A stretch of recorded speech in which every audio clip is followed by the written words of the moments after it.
Ayan, what's up dribblers at mga shooters, kamusta? Kamusta po kayo? Justin Brownlee, malaki ang tiwala kay Coach Tim Cone. Simula pa lang nang siya ay dumating dito sa Pilipinas at plano naman ni Kai Soto na mag-aral muli para sa kanyang inaasam at pangarap na NBA. Yan ang ating mga pag-uusapan, tatalakayin dito sa video ito. Matapos po ako maglambing sa inyo ng isang like, share, comment down below and don't forget to subscribe and hit that notification bell button para lagi po tayong updated sa ating pong mga video at lahat po ng ating shoutout. Nasa dulong bahagi lang po ng bidyong ito. Sa kabila ng walang naipanalo sa second window ng FIBA Basketball World Cup Asian Qualifiers 2027, naniniwala si Gilas Pilipinas naturalized player Justin Noypi Brownlee na malaki pa din ang naging panalo ng Gilas Pilipinas lalo na sa aspeto ng experience and valuable lessons para nga makatulong sa kupunan sa unang laban ng Gilas Pilipinas kontra sa New Zealand. Natalo sila dyan ng 66-69 at sinundan pa yan ng isang mabigat na pagkatalo kontra naman sa kamay ng Australian 66-93 laban sa mga bigating kupunan. Imagine mga shooters, no, hindi po nagbago yung score ng Gilas Pilipinas. Natalo sila sa New Zealand, 66 lang din ang kanilang naiambag. At natalo sila sa Australia, 66 pa din ang kanilang naiambag. Pero ganun pa man, sinabi ni Justin Noypi Brown na marami silang natutunan sa kanilang naging laban ng Gilas Pilipinas. Susunod na laban nga po ng Gilas Pilipinas ang New Zealand at Australia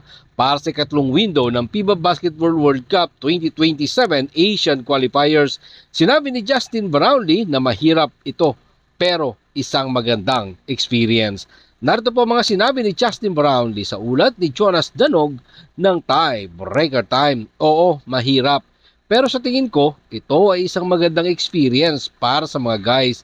Alam mo, yung ginagawa namin, ang best, lumaban kami ng gusto. Alam mo yung dalawang talo, sa tingin ko, nanalo kami ng learning experience. Yan nga po mga sinabi ni Justin Noypi Brownlee na naniniwala siya na napakaraming karanasan ng Gilas Pilipinas pagdating sa basketball. Si Gilas Pilipinas head coach Tim Cone ay kabisado na nga ang kanyang pamosong triangle offense ni Justin Brownlee. Narito pong muli ang mga sinabi ni Justin Brownlee.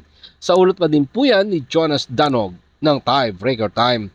Sang-ayon ako sa kanya. Alam mo, sa tingin ko, siya ay nasa paligid ng laro sa napakaraming karanasan. Kaya alam mo na malinaw na alam niya ang triangle. Kaya alam mo, bilang isang player, nagtitiwala ako sa kanya.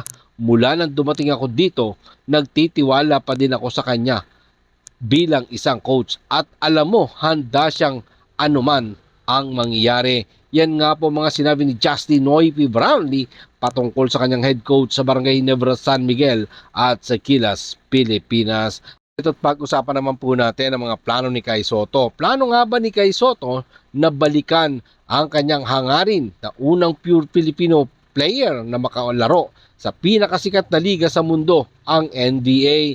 Dahil sa wakas ay niluwagan na ng USA NCAA ang mga rules. Lumabas nga po ang mga balita ng 7'3" center na si Kai Soto ay nagpaplanong mag-enroll sa isang American college program sa pag-asang mapansin ng mga NBA teams. Una na nga pong isiniwalat ang source mula sa SBP at nakatala naman po yan sa spin.ph sa panulat naman ni Jerry Ramos na di umano nagnanais ang Gilas Pilipinas big man na makapagtapos ng kanyang college. Sa una nga pong pagkakataon, una nga pong pumunta ng US si Kai Soto noong 2019 para nga po sa kanyang pangarap na unang full-blooded Pilipino na makapaglaro para sa pinakasikat na liga sa buong mundo, ang NBA. Narito po mga sinabi ng SBP official sa ulat ni Jerry Ramos sa spin.ph.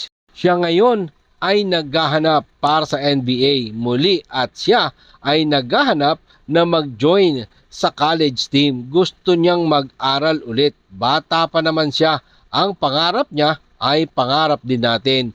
Yun din naman ang pangarap namin para sa kanya. Napakalaking bagay na we have a Filipino in the NBA. At yan nga po ang mga naging pahayag ng SBP official patungkol kay Kai Sotto. So let's see what happened sa mga susunod na pagkakataon sa mga pangarap ni Kai Sotto na lahat naman ng siguro ng Pilipino pangarap din na magkaroon ng unang full-blooded Filipino players and the NBA. Maraming salamat po sa inyong panonood. Naman po ang inyong maging opinion.